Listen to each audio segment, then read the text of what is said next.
तिकडच्या आपल्या पंजाब कडे वगैरे ज्या गायी असतात त्या गायी आपल्याकडे नाही सूट होणार का होत? आपल्या इकडे त्यांना तेवढं ते आपल्या इकडे टेम्परेचर जास्त आहे, त्यांच्याकडे टेम्परेचर टेम्परेचर नुसार वातावरणामुळे त्या गाय आपल्याकडे कट काढतात, पण त्यांच्या इतकं दूध देत उन्हाळ्यात सीझन चालू आहे तर उन्हाळ्यामध्ये बाबा काय होतं की गुरं जरा दूध देण्याचं दूध जे पहिलं देत होते त्याच्यापेक्षा थोडस कमी देतात. तर बाबा जेवढं पहिलं दूध देत होते तेवढंच उन्हाळ्यात पण गाय दूध द्याव्यात म्हणून काय बाबा केलं पाहिजे? ते बहुतांश 7-8 प्रकारचे आजार जनावरांना रेग्युलर मध्ये होतात. त्याच्यामुळे आता ते आजार झाल्यानंतर ओळखायचे कसे म्हणजे काय होत? नमस्कार शेतकरी बांधवांनो, स्वागत आहे तुमचं आपल्या एका नव्या व्हिडिओ मध्ये. शेतकरी बांधवांनो, आज आपल्या सोबत आहेत मंगेश देशमुखे, पशुवैद्यकीय डॉक्टर. तर आज आपण त्यांच्याकडून जाणून घेणार आहोत की बाबा जास्त प्रमाणात गुरांना कोणत्या प्रकारचे आजार होतात आणि त्या आजारांवर उपाय काय असतात, तसेच जास्तीत जास्त दूध देण्यासाठी कोणत्या प्रकारचा संतुलित आहार द्यावा जेणेकरून आपली गुरं जास्त प्रमाणात त्या ठिकाणी दूध देणार आहेत. तसेच बाबा वेगवेगळ्या ऋतूमध्ये, उन्हाळ्यामध्ये, पावसाळ्यामध्ये, हिवाळ्यामध्ये आपल्या जनावरांची काळजी कशी घ्यावी जेणेकरून बाबा त्यांना रोग होणार नाही. तर नमस्कार, स्वागत आहे तुमचं आपल्या युट्यूब चॅनल मध्ये. तर सध्या म्हणजे गुरांना रेग्युलर होणारे आजार कोणते आहेत? रेग्युलर जनावरांना सरासरी रेग्युलर होणारे आजार म्हणजे थायलेरिया, उचिडताप, मास्टायटिस, परत डायरिया, परत किटोसिस, अशा प्रकारचे बहुतांश 7-8 प्रकारचे आजार जनावरांना रेग्युलर मध्ये होतात. त्याच्यामुळे आता ते आजार झाल्यानंतर ओळखायचे कसे म्हणजे काय होतं? त्यांना ताप येतो की काय म्हणजे सरासरी जनावरांचं टेम्परेचर जास्त प्रमाणात राहतं आणि रेग्युलर ट्रीटमेंट केल्यानंतर व पहिल्या दिवशी ट्रीटमेंट केल्यानंतर दुसऱ्या दिवशी चेक केल्यानंतर टेम्परेचर काही मायनस येत नाही. नंतर जनावर जरा थोडी लक्षणं दाखवतं उष्णताप मध्ये, म्हणजे जसं की ठसकणं, माती चाटणं, दात मारणं, असे ठराविक प्रकारची लक्षणं दाखवतं. समजा आम्हाला कन्फ्युज झालं तरी मग आम्ही लॅब मध्ये त्याचं रक्त चेक करून करतो. आता त्या रोगांमध्ये मग दुधाच्या ह्याच्यावर पण परिणाम उष्णताप मध्ये दुधाच्या ह्याच्यावर परिणाम होतो आणि 3-4 दिवस ट्रीटमेंट झाल्यानंतर हळूहळू परत लेवलला जनावर येत नाही काढतो. आणि आता दुसरा एक मास्टायटिस रोग असतो, तर तो होऊ नये रोग म्हणून कोणत्या प्रकारची काळजी घ्यावी?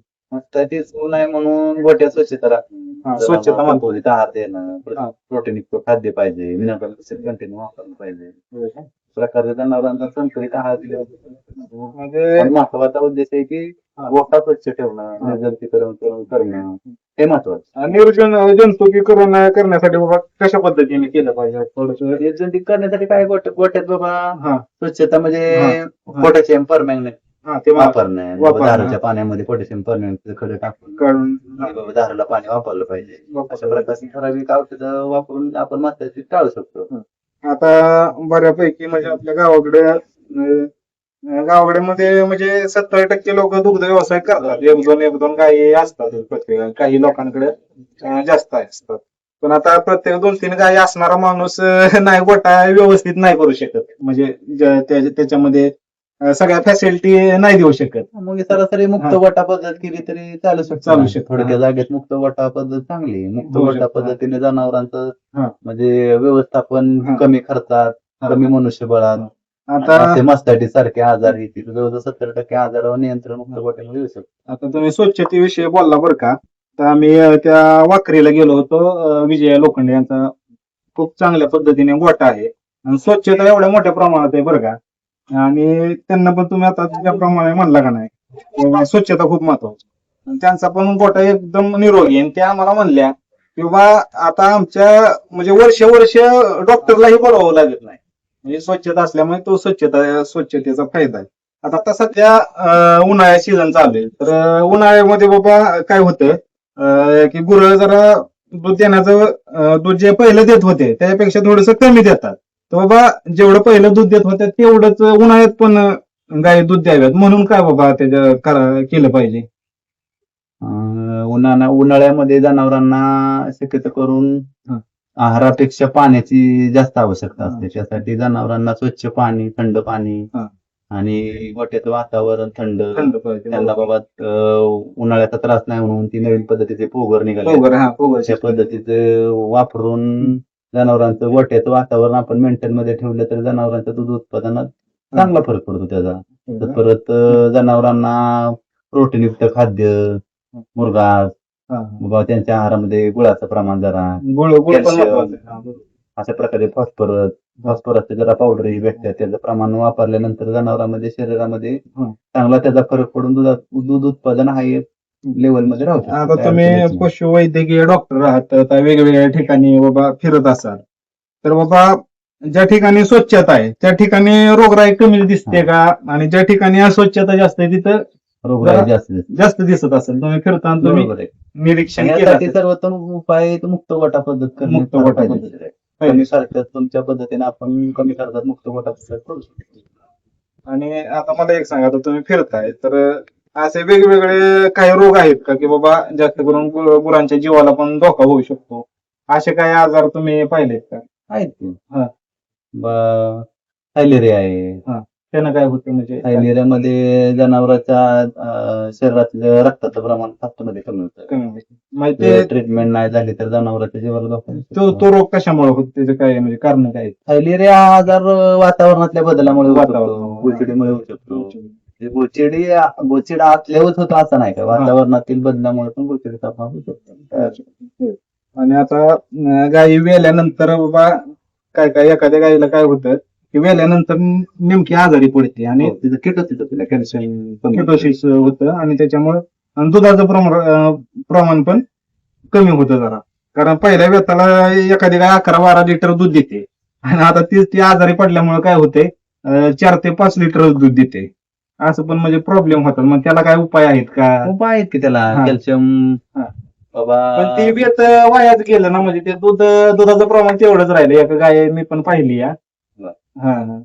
त्याच्यावर काय आपण जेवढे प्रयत्न करता येईल तेवढं करू शकतो. शेवटी त्या शरीराच्या इम्युनिटी पॉवरवर पण अवलंबून आहे ना जनावरांच्या. शेवटी तिच्या शरीरात कॅल्शियम फॉस्फरसची कमतरता पडल्यानंतर ती भरून निघण्यासाठी आपण कॅल्शियम फॉस्फरस देऊन जेवढं प्रयत्न करून वाढवू शकतो तेवढं वाढवू शकतो. त्याची गॅरंटी काय कोणी देऊ शकत नाही देऊ शकत. बरोबर आहे. तुमच्या आहारावर पण ती अवलंबून. आराव बरोबर. आता जास्त प्रमाणात ओला चाराच फायदेशीर आहे दुभत्या जनावरांना. दुभत्या जनावरांना ओला, वाळका, सुका चारा पण गरजेचा आहे. म्हणजे आहारामध्ये कसं जवळजवळ 30-40% ओला, वाळका 20-30% चारा. परत तुमचं प्रोटीनयुक्त खाद्य पाहिजे. समजा द्विदल वर्गीय धान्य, समजा बाबा घेवड्यान म्हणा, असं द्विदल वर्गीय धान्य सगळ्या प्रकारचा आहारात समावेश असल्यानंतर जनावरांची तब्येत पण चांगली राहते, दूध देण्याची क्षमता पण चांगली राहते, आणि महत्वाचं जनावरांचं शरीर तंदुरुस्त राहतं. आता मला एक सांगा की आता ह्या गायी आहेत, तर बाबा जास्तीत जास्त दूध देणाऱ्या गायी कशा ओळखायच्या, काय आहे का म्हणजे तुम्हाला? त्यांची अनुवंशिकता.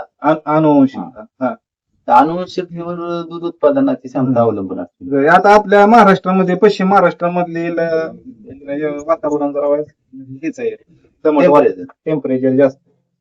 तर आता तिकडे आपल्या पंजाब कडे वगैरे ज्या गायी असतात त्या गायी आपल्याकडे नाही सूट होणार का? होत आपल्याकडे त्यांना तेवढं ते आपल्याकडे टेम्परेचर जास्त आहे, टेम्परेचर नुसार वातावरणामुळे त्या गायी आपल्याकडे कट काढतात, पण त्यांच्या इतकं दूध देण्याची क्षमता म्हणजे ते वातावरण तिथं देत असतील त्या गायी बाबा. काय समजा 20 लिटर देण्याची कॅपॅसिटी, तर ते आपल्या इथं 10-12 म्हणजे काय एवढं त्यांचे इतकं टेम्परेचर आपण इथं मेंटेन नाही करू शकत. बरोबर. मग आता निघालेच ना, मग ब्रीडिंग ब्रीडिंग वर निघाले, पण आता आम्ही तशा ब्रीडिंगच्या कालवडी तयार करतोय की समजा एचएफ आहे त्या, बरोबर जेवायचे आहेत म्हणा, समजा ज्युपिटर आहेत, एबीएस आहेत, पण त्यांची पैदास इथं होती, पण त्यांच्या इतकं दूध देण्याची क्षमता आपल्या इथं नाही. म्हणून आपल्या भागातच आपल्या पद्धतीने बाबा आपल्या इथल्या गायांना आपण ब्रीडिंग करून आपल्या इथले बाबा 75ची 100 असं क्रॉस ब्रीडिंग करून आपल्या वातावरणात धरणारी वातावरण. बरोबर. मी मध्यंतरी पण सांगितलं लोकांना समज आहे की बाबा त्याकडच्या गायी जास्त देतात, आम्हाला इकडे दूध कमी देतात, पण त्यांच्या इतकं वातावरण आपण मेंटेन ठेवू शकत नाही. बरोबर. आणि त्या जनावरांचा शक्यतो करून त्यांना आजार पण जास्त आहे. शेवटी त्यांच्या वातावरणात त्याचं वातावरण असल्यामुळे त्यांच्या तिकडं ती मेंटेन राहते. आपल्या इथं त्याच गायांचा आपल्या इथं खर्च वाढतो. खर्च वाढतो. आपण आणायचो 2 लाखाची गाय आणि हिथं आजारी पडून त्या गायचं काहीतरी व्हायचं. मग त्यापेक्षा त्यापेक्षा मग आपल्या- आपल्याच ह्या तयार केलेल्या मग काय आता शासनाने जे आर काढलायत ना बाबा हा. आपल्या वातावरणात तयार होतील असं ब्रीडिंग तुम्ही तयार त्याच्यावर शासनाने आता काढले हो, नियम अटी लागू केलेत बाबा. लागू केले ते. हो. हा. आता तुम्ही फिरताय, आता म्हटलं तुम्हाला कसे काय अनुभव येतात बाबा लोकांचे? आता तुम्हाला बरं का माणसाचा डॉक्टर असणं का ते आपण जातोय त्यांच्यापाशी, पण गुरांचा डॉक्टर खऱ्या अर्थानं बरं का शेतकऱ्यांच्या पार शेडपर्यंत, दारापर्यंत, रानापर्यंत जातो. खऱ्या अर्थानं गुरांचा डॉक्टर, गुरांचा देव माणूस आपण म्हटलं तरी वावगं ठरणार नाही बरं का. कारण खऱ्या अर्थानं आता माणसांचे असतील ते जे ते हॉस्पिटल असतं त्यांचं, पण खऱ्या अर्थानं तुमचं स्वागत आहे बरं का. कारण प्रत्येक ठिकाणी जाताय, गाडी तुमची असते, सगळं तुमचं असतं. आणि खऱ्या अर्थानं तुम्ही जी मुक्या जनावरांची सेवा करताय त्याबद्दल तुमचं खूप अभिनंदन आहे. आणि तुम्ही जे आम्हाला ही माहिती दिली त्याबद्दल ही या माझ्या चॅनलच्या वतीनं तुमचा आभार व्यक्त